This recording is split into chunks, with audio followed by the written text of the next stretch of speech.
Pee Wee Kirkland, it's so good to see you, brother. Hanging in there, and it's good to be seen. How important it is for us to have these events here in Harlem. Well, unbelievably important, especially what Tank is doing. Because the truth of the matter, the fact of the matter is, you know, you just can't say every player can't be a great player because he didn't play in Rucker. No. You understand what I'm saying? It don't work like that. A guy can be a great player if he performed well in junior high school or high school.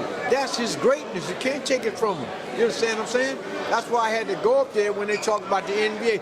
No, this didn't begin in the NBA. Pick and roll began in the NBA. The game the NBA played today started right there in Rucker, in Harlem. They mentioned Butler. I looked at Butler, I said, now how in the world is I'm going to beat this guy in scoring? And I did by about 1 or 2 points. I said, because every time he got the ball in the hole, he scored or got fouled, because nobody could ever stop him. You can't forget those kind of guys. That's right. And if we allow the NBA to take over like we have, and they talking about, Julius Erving's a great player, we know it, but you put him like he's a giant, staying on top of Rucker, you got to be losing your mind. When he played Rucker, both times I led the league in scoring.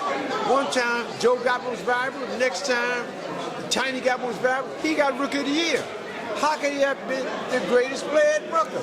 You can't cater to the NBA. You got to cater to God. Right. People create people.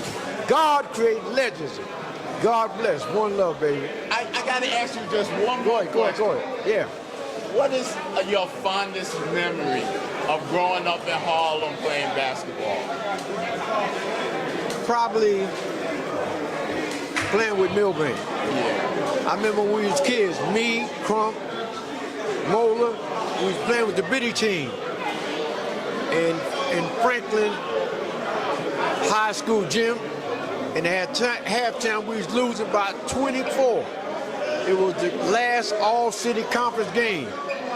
We went in the locker room at halftime. I started crying because I love Buster so much as a person, as a coach, and I had on new sneakers. I threw them in the garbage. And the rest of the team walked back out on the court with me. And in the third quarter, instead of being down 25, we was up 25. And that's what just goes to show the motivation you can get from somebody that you not only love you as a player, but want you to see him as a father. And in that time, everybody had a father at home, but they needed one in the streets. Yeah. God bless, baby. Pee Wee, thank you so very much for your time. I really appreciate you. I'm 70 years old, man. I'm standing next to you like a little kid, man, playing bitty ball at the Rucker. And I'm 77, and I'm telling you, my waistline is the same way as it was when I played. I don't have a prescription that I ever took. You understand what I'm saying? All God's blessing, and I'm going to represent Harlem in the documentary I do. We'll represent Harlem, not so much in the gangster world, but it's going to be the king of Harlem. But when they do the streaming, it's going to be back to Harlem, because I may be a legend 2 games, but I'm always going to be Harlem legend 2 games, no matter what. Because the spirit of Harlem that made me me is the spirit of Harlem that I would never, ever let down under any circumstances. I mean, when they sent me to a maximum security prison, I was running to prison 3 weeks later. Why? Because I never was going to let Harlem down.